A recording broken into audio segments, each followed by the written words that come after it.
بالله السميع العليم من الشيطان اللعين الرجيم. بسم الله الرحمن الرحيم.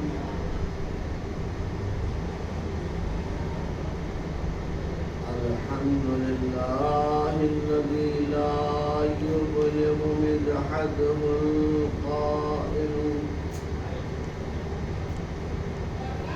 ولا يحصينا ماءه العادون ولا يودي حقه المجتهدون. الذي لا يدركه بعد الهمم ولا يناله غوص الفتن.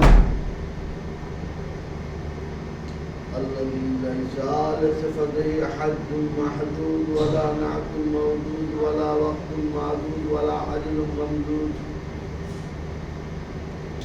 وذر الخلائق بقدرته ونشر الرياح برحمته ووسد بالصخور ميدان أرضه. والصلاة والسلام والتحية والإكرام مولانا مولى الكونين جد الحسن والحسين أبي القاسم المصطفى محمد. اللهم صل على محمد وعلى آله الطيبين الطاهرين المعصومين المظلومين المنتخبين الغر الميامين الذين أذهب الله عنهم الرجس وطهرهم تطهيرا. اللهم صل على محمد لا سيما ابن عمه علي عليه السلام الذي نسبه علما للإسلام ورفعه لكسر الأصنام. واللعنة الدائمة الباقية على أعدائهم أجمعين من الآن إلى قيام يوم الدين. أما بعد فقد قال الله سبحانه تبارك وتعالى في كتاب المجيد. بسم الله الرحمن الرحيم. وما آتاكم الرسول فخذوه وما نهاكم عنه فانتهوا. صلوات محمد وعلى اللهم صل على محمد وعلى محمد. حاضرین ملت، واجب الاحترام سامعین، اس سے قبل کہ ہم اپنے معروضات کو آپ کے شاداب ذہنوں تک پہنچائیں،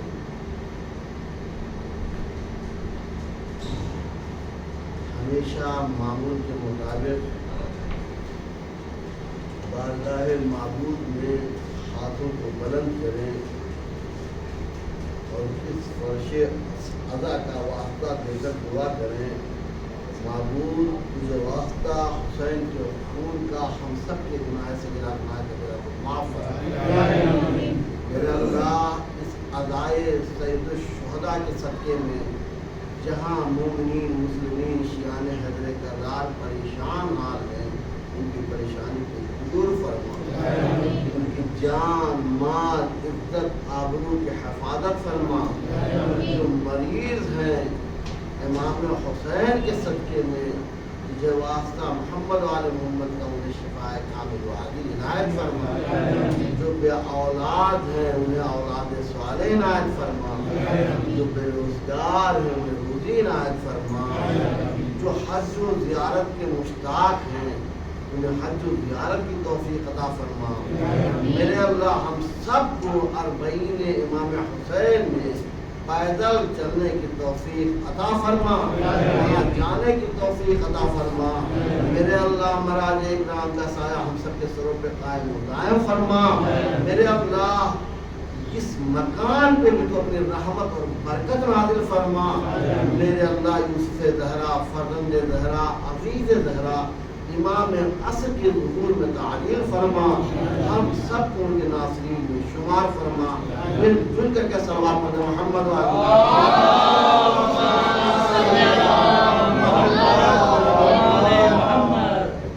مجلس کے ابتدا ہی میں ہم نے کہا یہ فرش عزا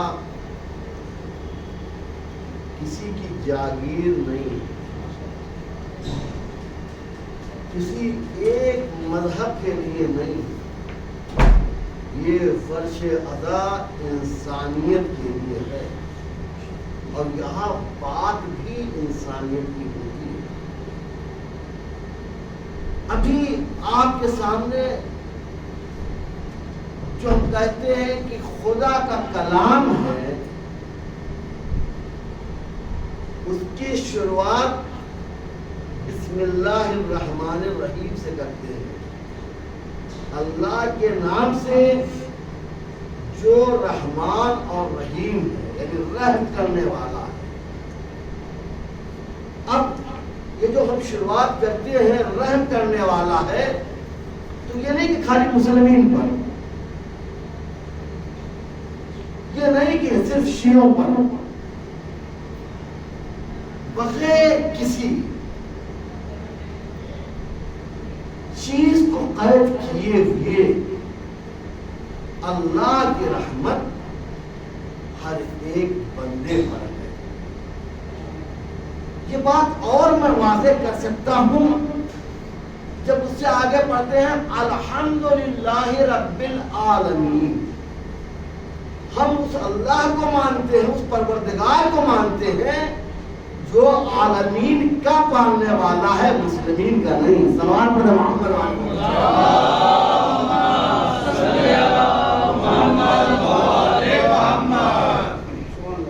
ہم رب المسلمین نہیں کہتے ہیں، رب العالمین کہتے ہیں۔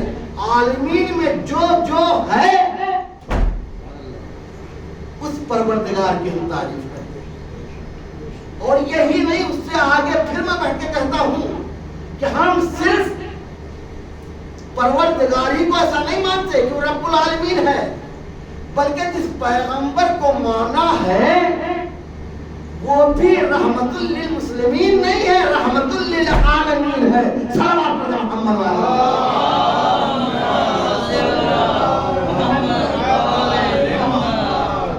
غور کر رہے ہیں، پیغمبر کو بھی ہم مانتے ہیں تو رحمت للمسلمین نہیں، رحمت للعالمین ہے۔ اور عالم میں جو بھی رہتا ہے، کسی بھی مذہب کو تعلق رکھتا ہو، تو ہمارے سوچنے کا انداز ہی یہی ہے۔ اسی لیے ہم اکثر و بیشتر کہتے ہیں کہ تاریخ کو پڑھیں، تاریخ کربلا کو سمجھنے کی کوشش کریں۔ یہ ہندوستان جس کی اپنی ایک عظمت ہے، اس ہندوستان میں حسین نے آنے کی تمنا کی ہے۔ کیا ہندوستان میں مسلمان رہتے تھے؟ نہیں، اس وقت مسلمان نہیں تھے، لیکن حسین کہیں گے وہ مسلمان نہیں، انسان ہے۔ صلوات پڑھیں محمد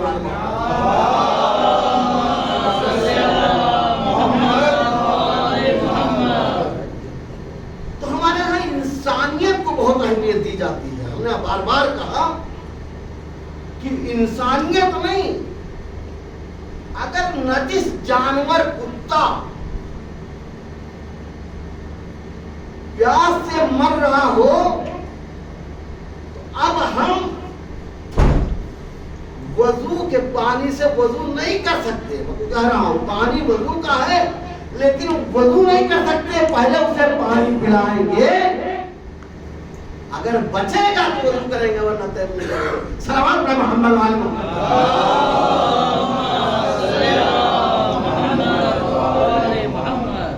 تو یہ فرش عزا اخوت، محبت، بھائی چارگی کا درس دیتا ہے، دوسرے سے ملنے اور نزدیک رہنے کا طریقہ سکھاتا ہے۔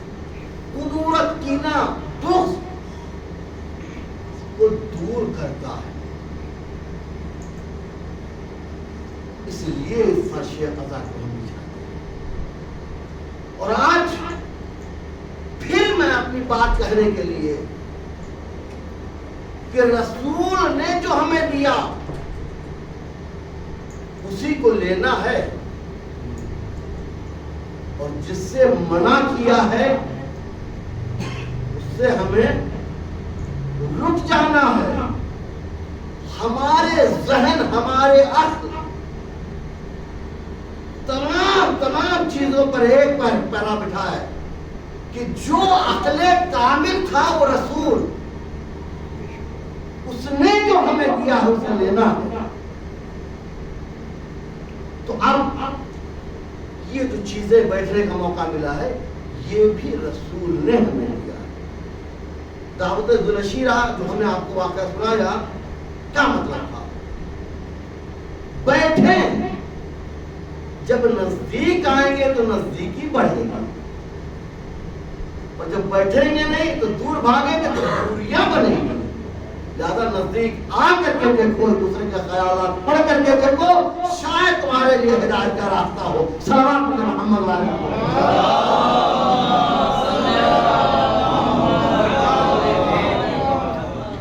یہ تمہید کی بات تھی. آج ہمارے بھائی آئے ہیں، ہمارے بھائی بھی مہمان ہیں، ہم جانتے ہیں، قدر کرتے ہیں، اور خدا کی قسم ہم زیادہ قدر کرتے ہیں اس لیے کہ آپ فاطمہ زہرا کے مہمان، رسول کی بیٹی کے آپ مہمان ہیں. تو کبھی آپ یہ نہ سوچئے گا کہ ہمارے لیے یہ جگہ نہیں ہے، نیا ہے. نہیں، یہ جگہ آپ کے لیے نہیں ہے، نہ ہم لوگ آپ کے لیے اجنبی ہیں. کل ہم نے مجلس میں عرض کرنے کی کوشش کی تھی کہ اس لیام کی بنیاد 3 چیزوں پر ہے: عقل، علم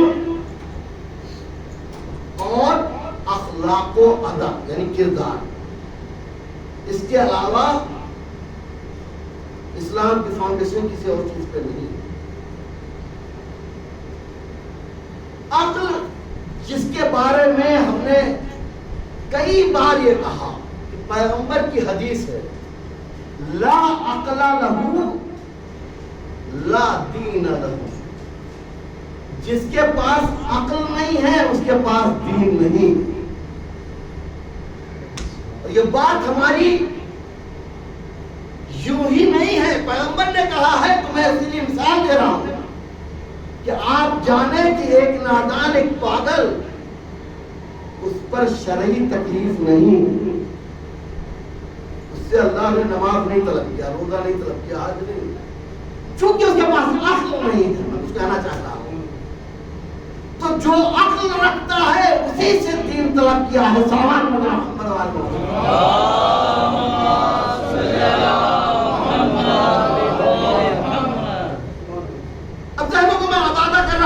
کہ آپ ہمارا ساتھ دیں اور ہمارے ساتھ چلیں. ہم نے کہا لا عقل لہو لا دین لہو. جس کے پاس عقل نہیں ہے اس کے پاس دین بھی نہیں ہے.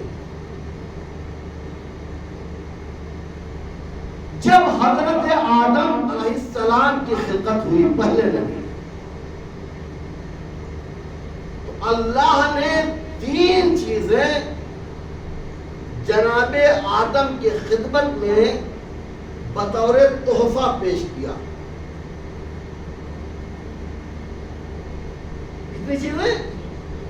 تین چیزیں جناب آدم کی خدمت میں بطور تحفہ دیا، اور کہا ان تینوں چیزوں میں سے آدم ایک چیز اختیار کر لو، ایک چیز کو لے لو. آپ جانتے ہیں وہ 3 چیز کیا تھی؟ ایک علم نہیں، علم نہیں. ایک اخلاق نہیں، ایک ادب نہیں.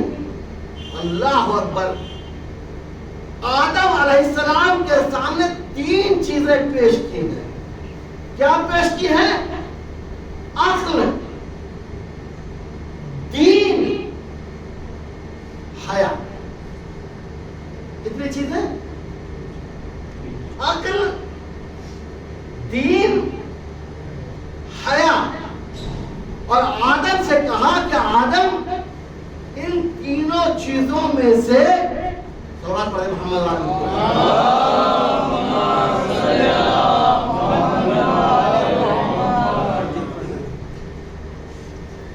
آدم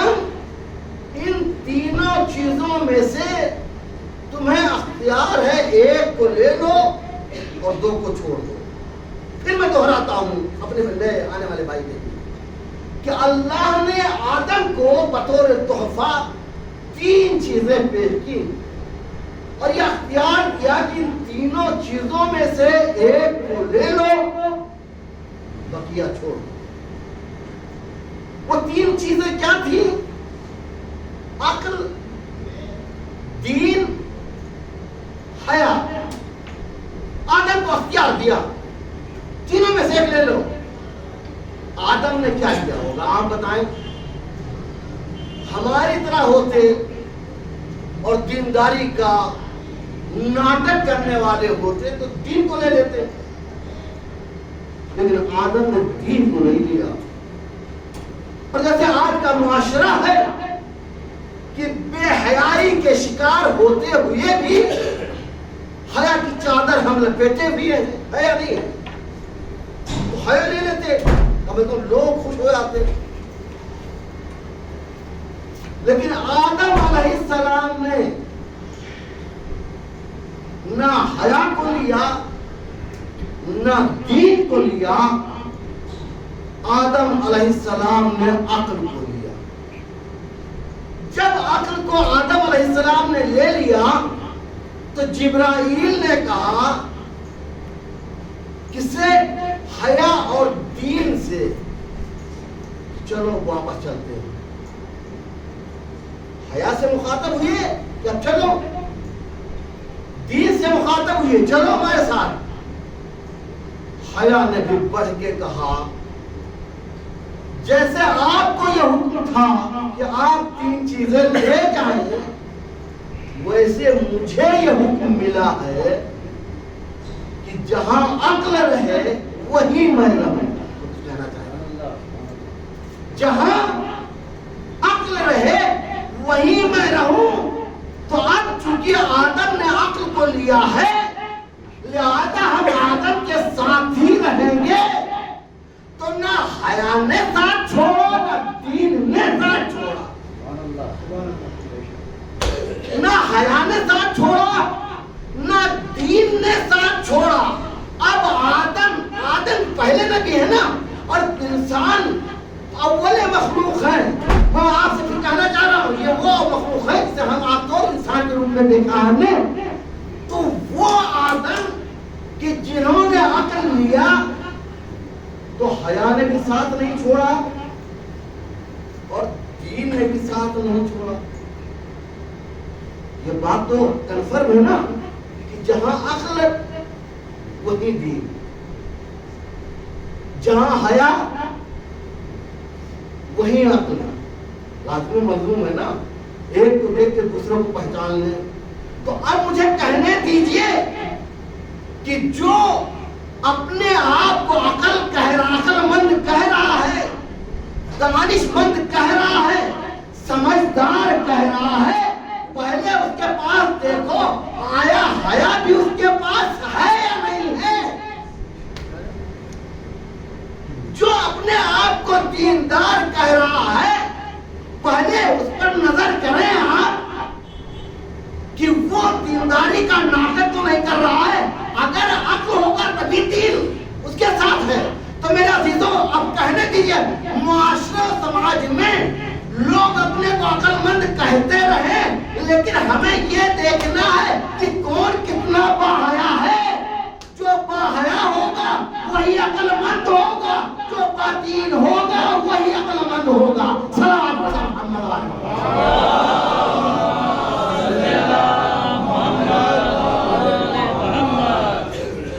اب ہم الٹا کہنے دیجئے کہ جہاں بے حیائی ہوگی وہاں عقل نہیں، جہاں بے دینی ہوگی وہاں عقل کا گزر نہیں، کہ یہ دونوں ایک ساتھ ہی رہیں گے۔ تو سماج کے سامنے ہم عقل مند ہو سکتے ہیں بے حیا ہو کر، بے دین ہو کر کے ہم سماج کے سامنے اپنے آپ کو عقل مند ثابت کر سکتے ہیں، لیکن آدمیت کی پہچان آدم نے بتائی ہے کہ دیکھو عقل مند اسی وقت ہوگے جب باحیا ہوگے اور باطین ہوگے۔ صلوات پڑھیں محمد والے۔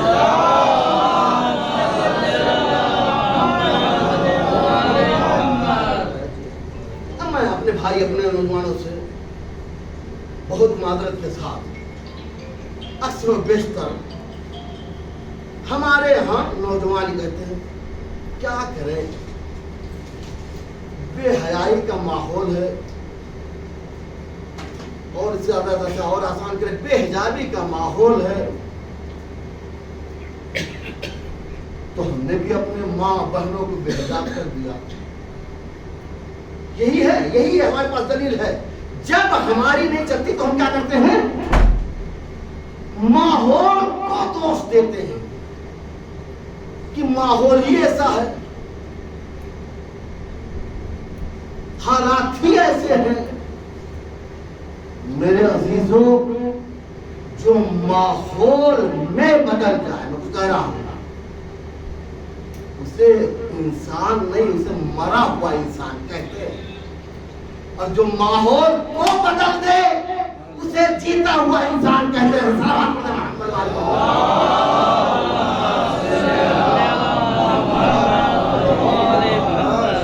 جو ماحول میں ڈھل جائے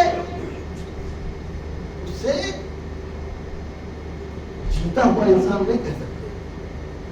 اب مثال میں آپ کے دوں، سیلاب کا زمانہ ہے یا نہیں ہے؟ بتائیے آپ، سیلاب کا زمانہ ہے، آپ کو اس سیلاب میں اگر ایک انسانی جسم، انسانی باڈی بہتا ہوا دکھائی دے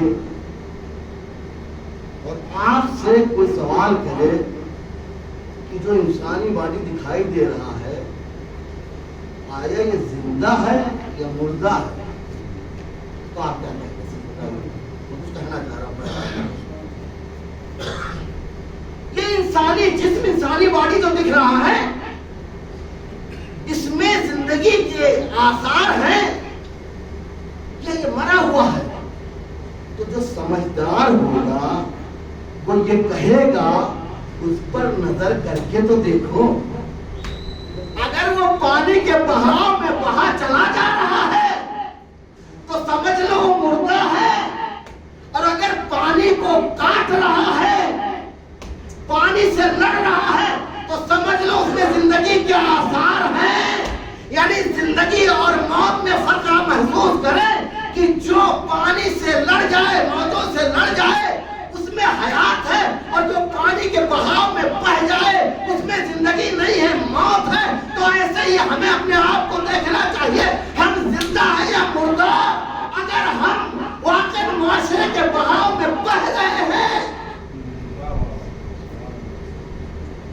تو ہم مردہ ہیں، اور اگر معاشرے کے بہاؤ میں بہہ نہیں رہے، معاشرے سے لڑ رہے ہیں، تو سمجھ لیا ہمیں زندگی کے آثار ہیں۔ صلوات پڑھیں محمد والے محمد۔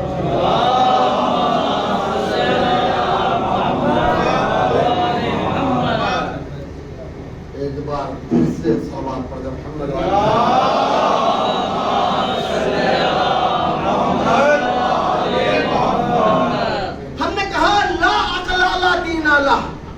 جس کے پاس عقل نہیں ہے اس کے پاس دین نہیں ہے، چاہے جتنا دین کا ڈھونڈ کرے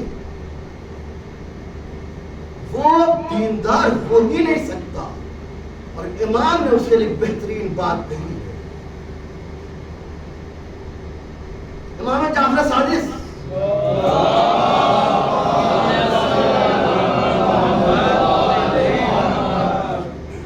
فرماتے ہیں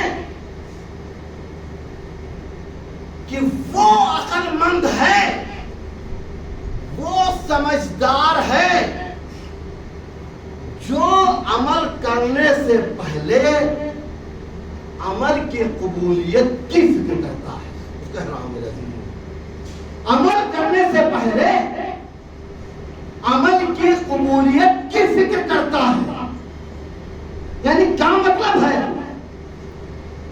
ہم نے کل بھی یہ بات کہی تھی کہ آج ہماری یہ عادت ہو گئی ہے کہ ہم کثرت عمل کے پیچھے دوڑ رہے ہیں، لیکن امام نے کیا فرمایا؟ عمل کرنے سے پہلے اس کی قبولیت کی فکر کرو۔ یعنی کیا مطلب ہے؟ نماز پڑھنے سے پہلے آستین دیکھ لو کہیں ہم نے کسی پر ظلم تو نہیں کیا ہے۔ روزہ رکھنے سے پہلے ہمیں واقعی احساس کرنا چاہیے ہم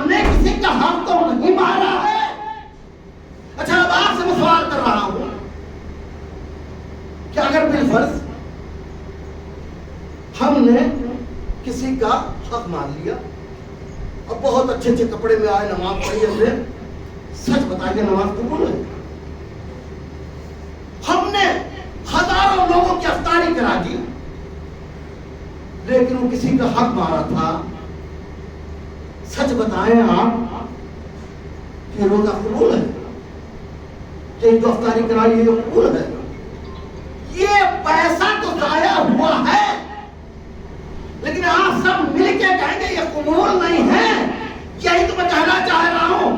آپ ہم سب آپ دیکھیں بقرعید کے مہینے میں قربانیاں بڑے بڑے بکرے لاتے ہیں یا نہیں, اور اسے گلے اور کوٹھے میں گھماتے ہیں یا نہیں, اور یہ بتاتے ہیں کہ نہیں کہ 10,000 جلائے, 20,000 جلائے, 50,000 جلائے. پیسوں کی نمائش ہو رہی ہے. اللہ کی قربت کے لیے ہم نے اسے نہیں خریدا ہے, ورنہ اگر لائے بھی ہوتے تو لوگوں کے سامنے اظہار نہ کرتے, کہیں خرید کے سن کے بیٹھ نہ جائے. صلوات پڑھیں محمد والے محمد.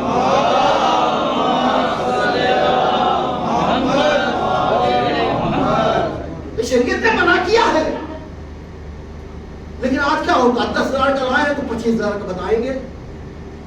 اب بیچارہ اگر غریب ہمت بھی کر رہا ہو تو نہیں نکلے گا. کیوں؟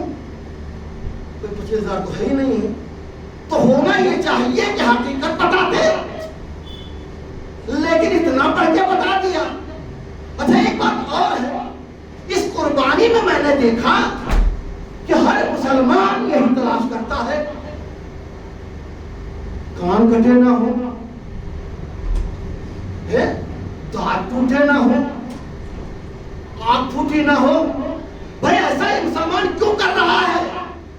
کہاں قربانی دینی ہے. اس کے راہ میں, اللہ کے راہ میں. کیوں میرے عزیزوں؟ آنکھ پھوٹی کو اللہ قبول نہیں کرے گا, اس لیے تو آپ کی کر رہے ہیں اتنا اصلاح. سماج بنا ہوا, معاشرہ بنا ہوا ہے.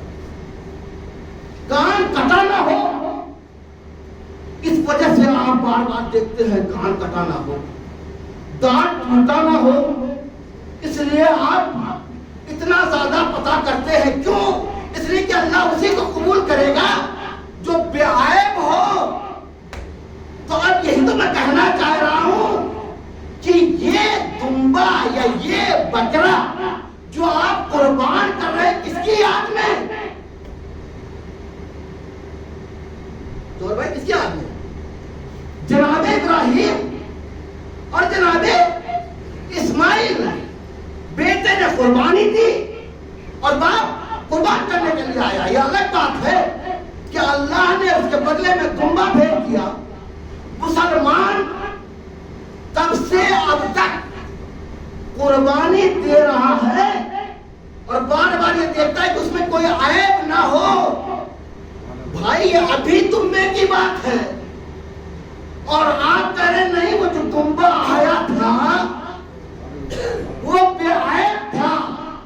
بے عیب کی جگہ عیب دار چیز قربان نہیں کر سکتے, تو یہی تو ہم مسلمانوں کو پیغام دینا چاہتے ہیں.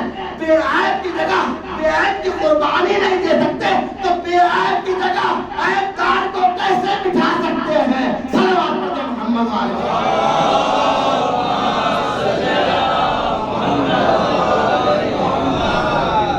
یہی بات تو ہمیں بھی کہنا ہے. اچھا ایک بات اور آپ کے سامنے, یہ تمام مسلمان اکثر دیکھیے گلے میں کتنا بہترین پٹا ڈالتے کے لیے ڈالتے ہیں, اور اب تو ایسی سی چیزیں پہناتے ہیں کہ اسے دولہا بنا دیتے ہیں, اور اس کے بعد گلیوں میں گھماتے ہیں. بھائی یہ گلیوں میں کیوں گھما رہے ہیں؟ یہ دولہا بنا کر کے کیوں کر رہے ہیں؟ کہیں گے واہ یہ وہ یاد ہے اور یہ ہمارے لیے تحفہ ہے.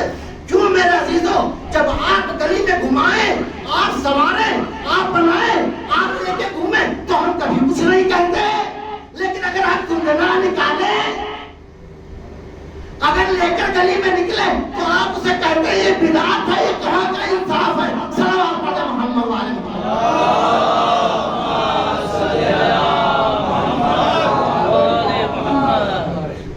تو اس کا مطلب یہ کہ ہم اپنے دین عقل کا استعمال نہیں کرتے.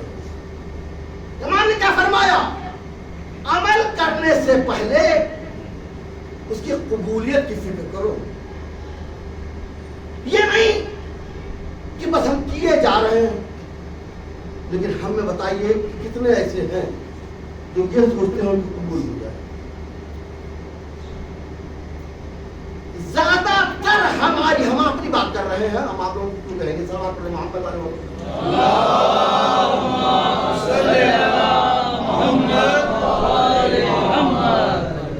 زیادہ تر حالات ہمارے ایسے ہو گئے ہیں کہ ہم سماج اور معاشرے کی مجبوری سے بہت ساری چیزیں کرتے ہیں.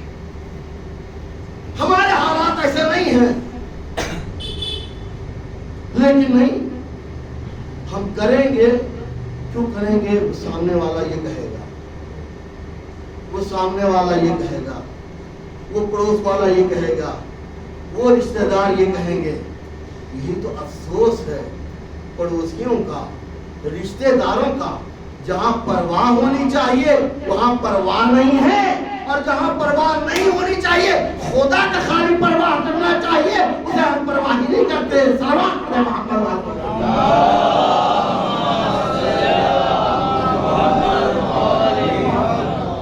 اسے ہم پرواہ نہیں کرتے. اور اتنا ہم آپ کے سامنے بہت پیغام کے طور پر کہ ذرا سا دل کو چھو جانے والی باتیں اگر ہمارے سامنے کوئی بلند کر دے. کیا مطلب ہے؟ کہ علی ایسے تھے تو ہمارا نوجوان بہت خوش ہوتا ہے, اور فوراً شہر شہر گلی گلی علی علی, یہ تو نعرہ ہوتا کہ نہیں ہوتا ہے؟ بہت معذرت کے ساتھ کہ آپ نے علی کو پولیٹیکل نیتا سمجھ لیا. جیسے نیتا لوگ اکثر و بیشتر اسٹیج سجاتے ہیں اور کچھ لوگوں کو تیار کرتے ہیں, تم ہماری تعریف کرنا, ہم تمہیں یہ پیسے دے دیں گے, ہم تمہیں یہ دے دیں گے. یہی حال ہمارا ہو گیا. اگر کوئی علی کی تعریف کر دے تو ہم شہر شہر گلی گلی ڈگر ڈگر یہی نعرہ ہوتا ہے. کیا علی ہماری طرح ہے کہ کوئی تعریف کر دے تو علی خوش ہو جائیں گے؟ میں کچھ کہنا چاہ رہا ہوں اپنے نوجوانوں سے. کوئی تعریف کر دے تو علی ہمارے جیسے ہیں کہ خوش ہو جائیں گے؟ نہیں, علی اس سے خوش نہیں ہوتے. پھر کس سے خوش ہو گئے؟ علی یہ دیکھنا چاہتے ہیں کہ میں جب اتنا بلند ہوں تو تم نے ہمارے دامن کو پکڑا ہے, تم کتنے بلند ہو. اگر تم بلند ہو گئے تو علی خوش ہوں گے, اگر تم تنزلی کے شکار ہو گئے تو علی کو خوشی نہیں ہوگی. صلوات پڑھیں محمد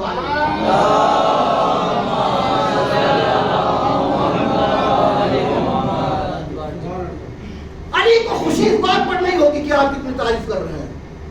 ہم خاطی گنہگار علی کی کیا تعریف کر سکتے ہیں؟ کل میں نے بات کہی ہے, پڑھیے گا, سمجھیے گا. شب ہجرت بستر رسول پر علی سوئے تو خدا نے یہ قصیدہ پڑھا ہے, ہم نے نہیں, آپ نے نہیں. وَمِنَ النَّاسِ مَن يَشْرِي نَفْسَهُ ابْتِغَاءَ مَرْضَاتِ اللَّهِ, لوگوں میں سے ایک ایسا ہے جو اپنا نفس بیچ کر مرضی معبود خرید لیتا ہے. تو جس کا قصیدہ خدا پر ہے, کہہ رہا ہوں, سچ بتا رہے ہو, اس کا اگر ہم قصیدہ پڑھ رہے ہیں تو کوئی سرخات کے اوپر نہیں لگاتے. میں یہ کہہ رہا ہوں کہ خدا نے کریکٹر کردار دیکھ کے قصیدہ پڑھا ہے. کردار ہم بلند کریں تو ہمارا بھی قصیدہ پڑھا جائے گا. صلوات پڑھیں محمد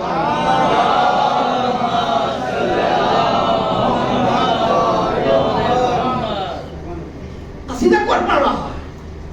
خدا پڑھ رہا ہے. میں پھر کہہ رہا ہوں, خدا کے مقابل ہماری کوئی حیثیت ہے؟ کوئی حیثیت نہیں. تو پھر یہ جان لیجیے کہ ہم جو ڈگر ڈگر گلی گلی شہر شہر علی علی کرتے ہیں, اس علی کو ہم اپنے گھر بھی لائیں، اس علی کا کردار ہم اپنے گھر میں بھی لاگو کریں، صرف ڈگر ڈگر نہیں، شہر شہر نہیں، گلی گلی نہیں، اس علی کو ہم اپنے گھر لائیں۔ وہ علی کون سا علی ہے جسے ہم نے بہادر تو دکھایا لیکن اس کردار کو نہیں پیش کیا جو یتیموں بیواؤں کے ساتھ بہترین سلوک کرتا تھا، جس کے بارے میں اکثر و بیشتر میں نے بات کہی کہ کمیل جو علی کے بہترین چاہنے والے ہیں، انہوں نے دیکھا کہ شب جمعہ میں علی رات کی تاریکی میں کچھ گٹریاں لے کر نکلے ہیں، کمیل پیچھے پیچھے چپکے قدموں سے چل رہے ہیں۔ ایک بار علی نے مڑ کے کہا کمیل کہاں آ رہے ہو؟ تم میرے ساتھ نہیں چل سکو گے۔ کمیل نے سنا، معرفت کے آنسو ڈبڈبا آئے، اصرار کیا مولا میں آپ کے ساتھ چلنا چاہتا ہوں۔ عزیز و جب اصرار کیا تو علی نے اپنے ساتھ لیا۔ کیا دیکھا؟ رات کی تاریکی میں ایک دروازے پر پہنچے اور وہاں کچھ روٹیاں رکھی۔ مولا یہ آپ روٹیاں کہاں رکھ رہے ہیں؟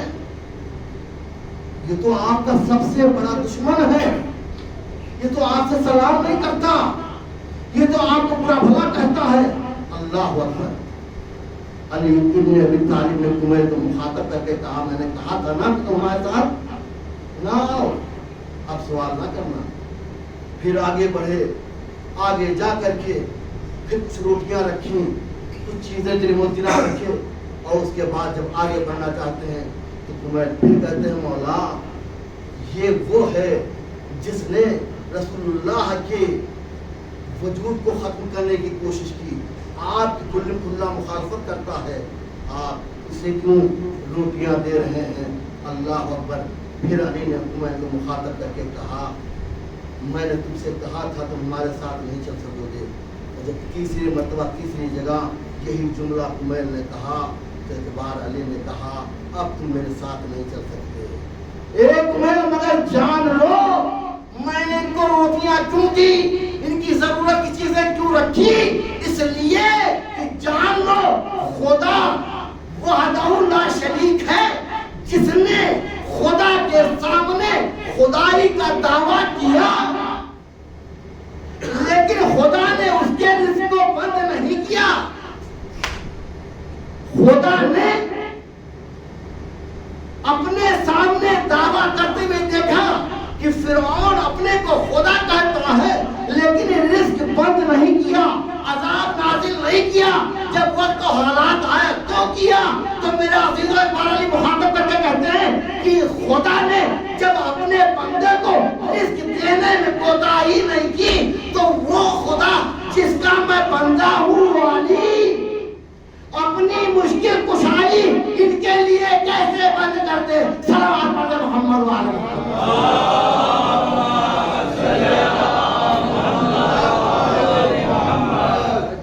تو علی کی چاہنے والوں کو ایسا ہونا چاہیے، گالی دینے والے کو گلے سے لگانے کی کوشش کرنا چاہیے۔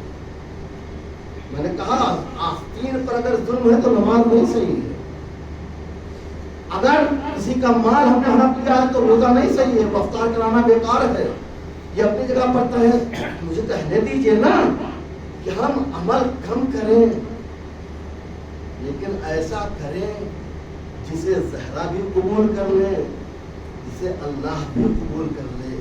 بس بات یہی ہے کہ اس کا مطلب یہ ہے کہ ہمارے پاس علم کی کمی ہے، معرفت کی کمی ہے۔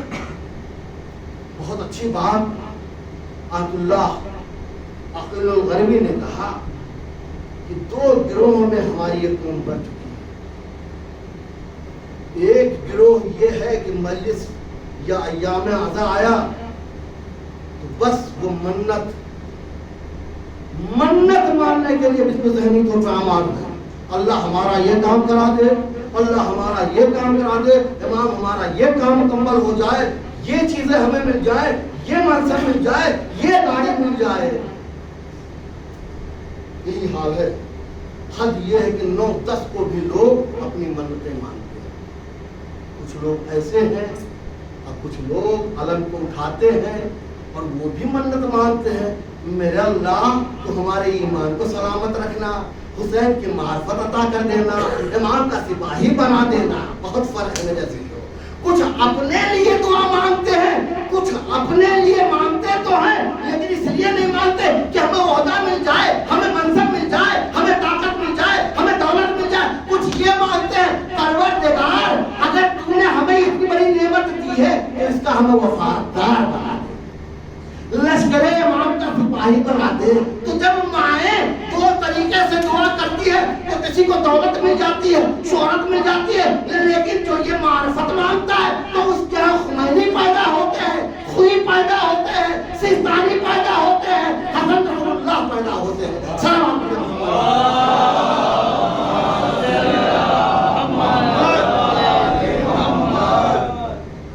معرفت کی کمی ہے، ہم سب علی والے ہیں۔ کتنا اچھا ہوتا کہ علی کے اس پیغام کو سمجھنے کی کوشش کرتے ہیں۔ علی فرماتے ہیں رضینا قسمت الجبار فینا لنا علم وللآداء معلوم۔ اے میرے پروردگار، علی تیرے اس تقسیم پر راضی ہے۔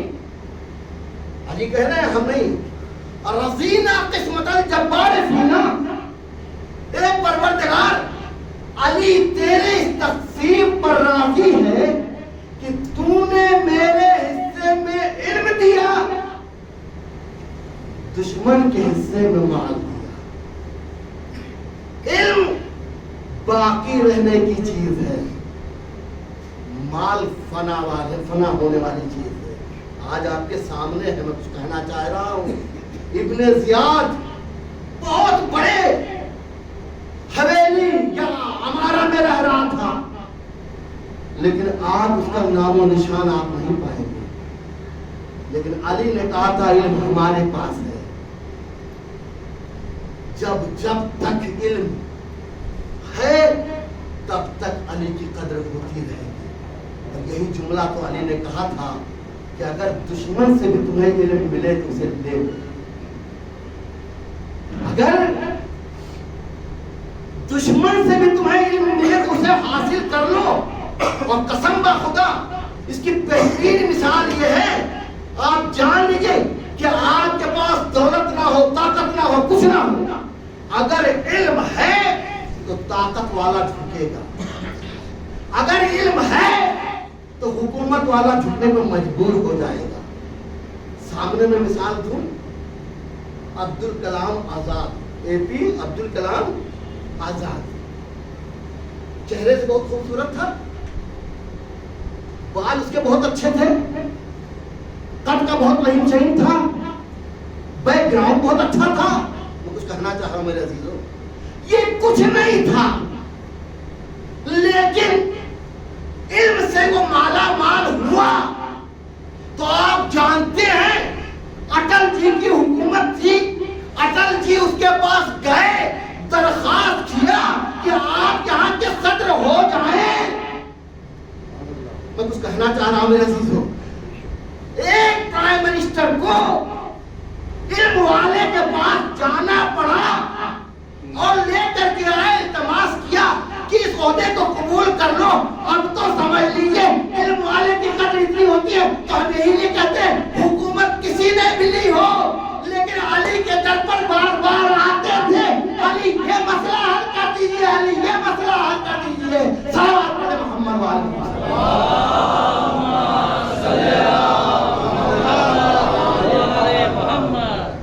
اگر ہم دامن اہل بیت سے، یہ جو عزائے سید الشہداء میں بیٹھے ہیں، اگر علم کی دولت سے مالا مال ہو جائے تو ہم میں لڑائیاں بھی کم ہو جائیں گی، ہم میں دشمنیاں بھی کم ہو جائیں گی، کیونکہ جو علم والا ہوتا ہے وہ لڑتا کم ہے، جھگڑتا کم ہے، وہ اختلاف کو دور کرتا ہے۔ صلوات پڑھیں محمد والے محمد۔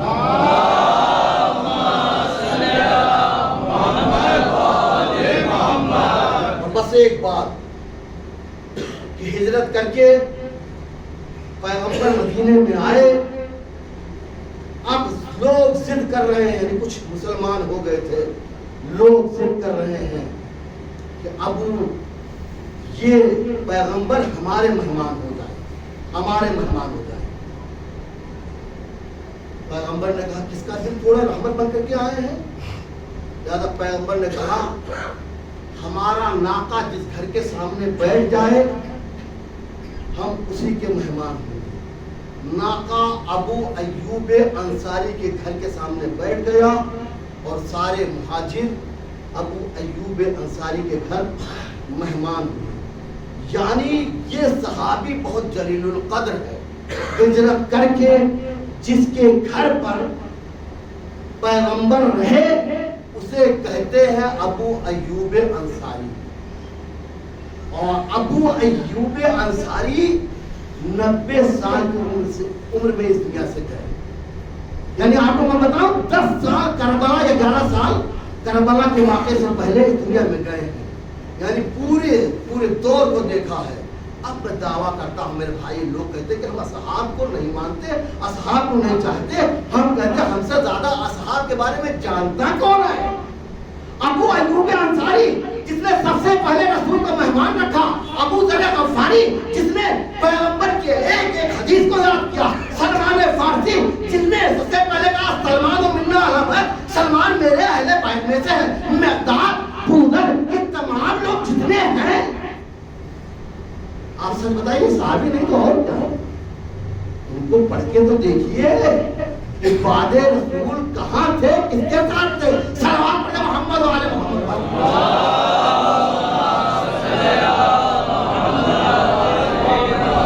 بس ایک بات کہہ کے میں اپنی بات ختم کر دینا چاہتا ہوں میرے عزیزوں میرے دوستوں، مسجد نبوی ہے، سلمان مولا علی رسول بیٹھے ہوئے مسجد، کچھ ایسا کام پیش آیا کہ سلمان جس کو اہل بیت میں شامل کیے رسول اٹھے اور مسجد سے نکلے، سامنے سے ایک نمایاں اسلامی چہرہ آ رہا تھا تو بہت غصے ور پوچھا مسجد میں کون ہے؟ کہا اللہ کا رسول اور ایک ایسا شخص جسے ہم نہیں پہچانتے۔ آگے بڑھ گئے، وہ آئے، آنے کے بعد انہوں نے دیکھا کہ رسول اللہ بیٹھے ہیں اور علی بن ابی طالب بیٹھے ہوئے ہیں۔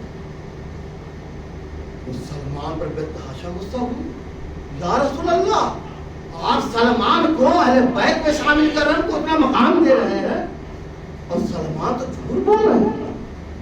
کیا کہا؟ کہا ہم نے پوچھا تھا مسجد میں کون ہے؟ کہا اللہ کا رسول اور ایک ایسا شخص جسے ہم نہیں پہچانتے۔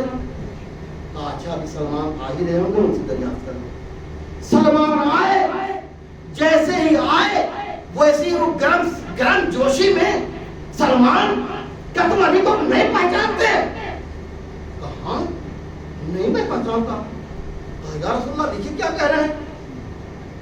اب سلمان مخاطب کر کے رسول کو کہتے ہیں یا رسول آپ نہیں کہتے کہ اللہ کو کسی نے نہیں پہچانا سوائے میرے اور علی کے، اور مجھے کسی نے نہیں پہچانا سوائے علی کے، اور علی کو کسی نے نہیں پہچانا سوائے میرے،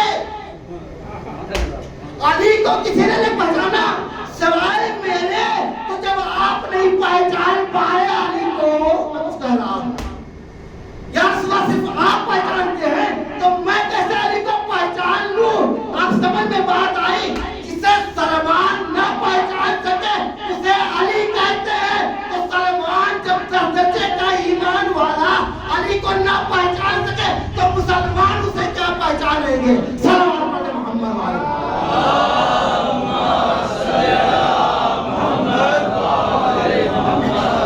باقی باتیں کل ہوگی۔ آج ہم نے کہا کہ مدینے میں پہنچے، مدینے میں باقاعدہ استقبال ہوا، یہ رسول کی ہجرت تھی، اور ایک ہجرت حسین کی ہے جو مدینے سے ہے۔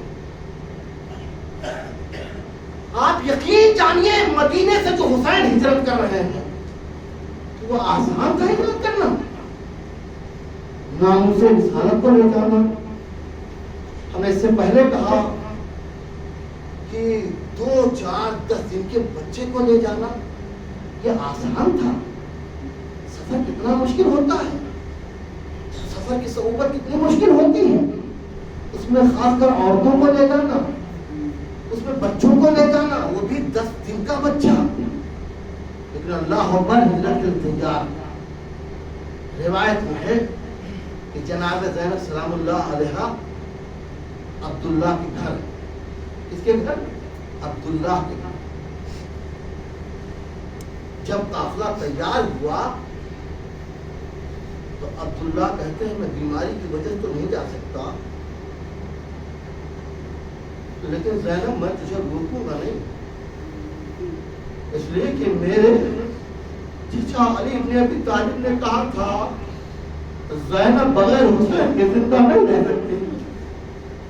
اللہ اکبر, یہ کہہ کے بنی ہاشم کو حسین کو پیغام بھیجا, آؤ زینب کو لے جاؤ. مدینہ ہے, روایت میں ہے کہ حسین, قاسم, اکبر اور محمد یہ سب قاسم, اکبر, ان سب کو لے کر کے ابا کو لے کر کے حسین آئے. روایت میں ہے کہ عبداللہ سے کہا بہن کو لینے آئے ہیں, آپ بھیج دیجیے. عبداللہ کہتے ہیں بھیجنے کے لیے تم نے بلایا ہے, لیکن یہ بتا دو جو زینب کو لے جائے گا اسے لانا بھی ہے زینب کو, جو لائے گا وہی لے جائے. روایت میں حسین طرف گئے, اکبر آ جا, آصف تم ادھر آ جاؤ.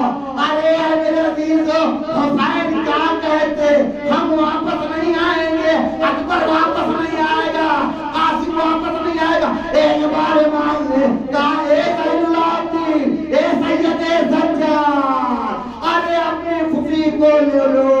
بس عزیز ہو, امام سجاد آئے, زینب کو لیا. اب روایت کے فطرے ہیں قافلہ تیار تھا, زینب سوار ہوئی. ابھی قافلہ کچھ ہی دور چلا تھا کہ ایک بار کوئی حسین حسین کہہ کے قافلے کو روک دیتا ہے. کسی نے کہا زینب سے کہ شاید عبداللہ کی آواز ہے. عبداللہ نے حسین کو روکا. ایک بار زینب مچل گئی. زینب کہتی ہے کہ عبداللہ بدل تو نہیں گئے. عبداللہ آئے, آقا حسین مجھے معاف کریے گا, لیکن کچھ لمحے مجھے زینب بنت علی سے ملنے کا موقع دے دیا جائے. روایت میں حسین نے عبداللہ کا شکر ادا کیا. اے عبداللہ, تو نے ہمارا اتنا احترام کیا, تو نے ہماری اتنی عزت کی, تو نے ہماری اتنی توقیر بڑھائی. جاؤ جاؤ زینب کے تمہاری کو جاؤ پوچھو. میرے عزیزوں اب آئے. جیسے ہی عبداللہ زینب کے قریب پہنچتے ہیں, زینب بغیر پردہ اٹھائے کہتی عبداللہ ارے میں اپنے بھائی کے بغیر زندہ نہیں رہ سکتی. اے عبداللہ مجھے منع نہ کرنا, میں بھیا پر جان دینے کے لیے آؤں. اللہ اکبر, اگر تم نے ہمیں واپس بلایا تو زینب مر جائے گی, جی نہیں سکتی.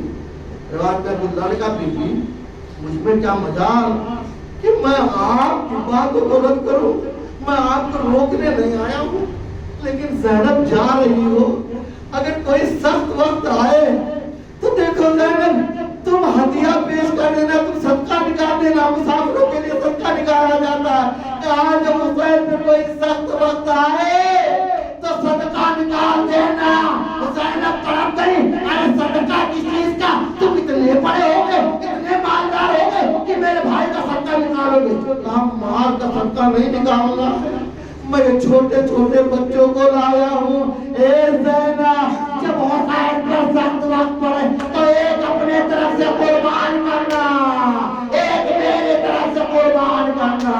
زینب نے بچوں کو لیا, کربلا آئی, رات کی تاریکی, شب عاشور ہے, ہر بیوی اپنے بچے کو لیے ہوئے سمجھا رہی ہے. کل آقا کا قربانی کا دن ہے, کوتاہی نہ کرنا, کمی نہ کرنا, لیلا کے سامنے شرمندہ نہ کرنا.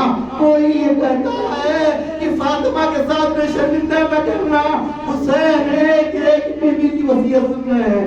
روایت میں ہے جب ایک ایسے خیمے کے پاس پہنچے کہ جہاں ایک بیوی ہے تو اپنے دونوں بچوں کو بٹھائے ہوئے تلقین کر رہی ہے.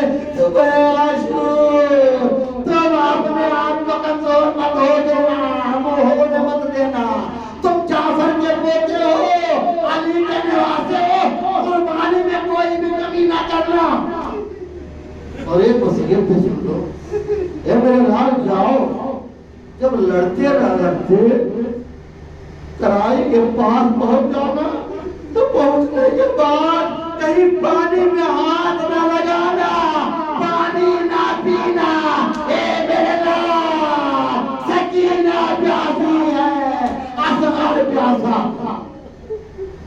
بیٹے کہتے ہیں ہم جانا کرائے نہیں, وہ جنگلوں کی تاریخ یاد رکھیں گے. صبح آشو نمدار, اب بچے روایت میں کہ ایک کر کے جا رہا ہے کوئی مقتل اور شہید ہو رہا ہے. یہ بچے بار بار اپنے ماموں کے سامنے آتے ہیں اور تاریخ یہ روایت یہ ہے کہ بار بار پنجوں کے بل کھڑے ہو کر کے اپنے ماموں کے سامنے احساس دلانا چاہتے ہیں, ماموں ہم کم سے نہیں ہیں, ہم چھوٹے نہیں ہیں, ہم بھی اسی طرح لڑیں گے جیسے جیسے ماموں عباس لڑیں گے, جیسے بھائی اکبر لڑیں گے. اللہ یہ جملہ مگر اجازت ملنے چاہیے. یہ پھر خیمے کی طرف آتے ہیں تو زینب بیٹوں کو دیکھتی ہے, جملہ کہتی ہے تم ابھی تک زندہ ہو. ارے ماں یہ کہتی ہے ماموں اجازت نہیں دے رہے, بچے جائیں تو کہاں جائیں, ہاتھوں کو جوڑے ہوئے مولا غازی کے پاس پہنچے. اے ماموں جا, ماں بات کرنے کے لیے تیار نہیں ہے, آقا اجازت نہیں دے رہے, آخر ہم جائیں تو کہاں جائیں. بس عباس نے بچوں کو لیا, حسین کے پاس لائے اور لانے کے بعد کہا اس کی ماں ان سے باتیں نہیں کر رہی, آقا انہیں بھی مقتل میں جانے کی اجازت دے دیجیے. روایت کس طرح اتنے میں خیمے کا پردہ اٹھا, زینب کہہ رہی ہے بھیا حسین منع نہ کرنا, میرے حق کا واسطہ ان بچوں کو مقتل جانے دینا. یہ بچے گئے قربان گاہ میں شہید ہوئے. اب میرے سے مجھے پورے مسائل نہیں بس دو جملے کہ جب یہ اسیر ہوئے, یہ قافلہ اسیر ہوا ہے تو زینب کس کس کے لاش پہ ہوتی ہے. شمر مخاطب کر کے کہتا ہے جب آن محمد کے لاشوں کو دیکھا اور کسی رونے والے کو نہ پایا تو ایک بار آپ نے بیمار سے کہتا ہے آخر کا اس کا کوئی چاہنے والا نہیں ہے, کیا اس کی ماں زندہ نہیں ہے. زینب نے یہ سنا, ارے اس کی ماں زندہ ہے لیکن اپنے قریت اور اکبر کا ماتم کروں گی, اپنے بھیا حسین کو ماتم کروں گی, ماتم کروں گی. میرا عزیز زینب نے یہاں بھی ماتم کیا.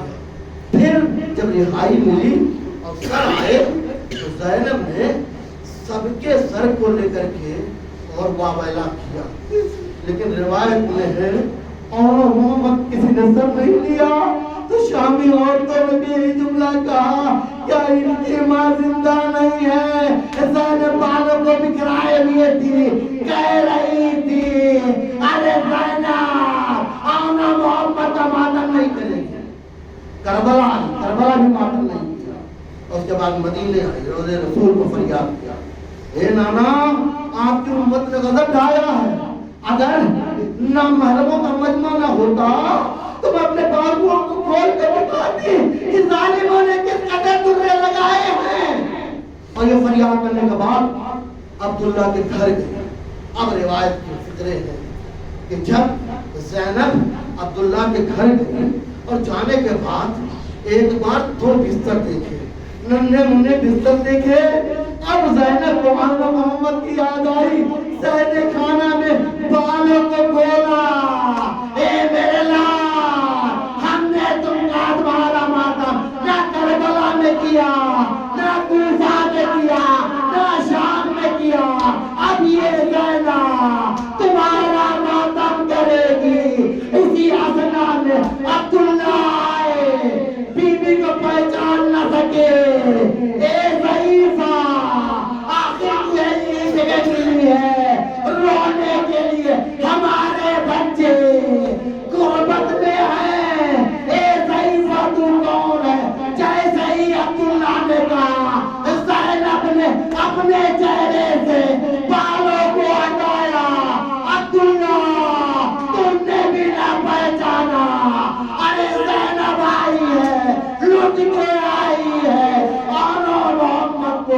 گرائی ہے الا لعنت اللہ علی القوم الظالمین سیانا محمد درم مجمع کرنا ماں کا نام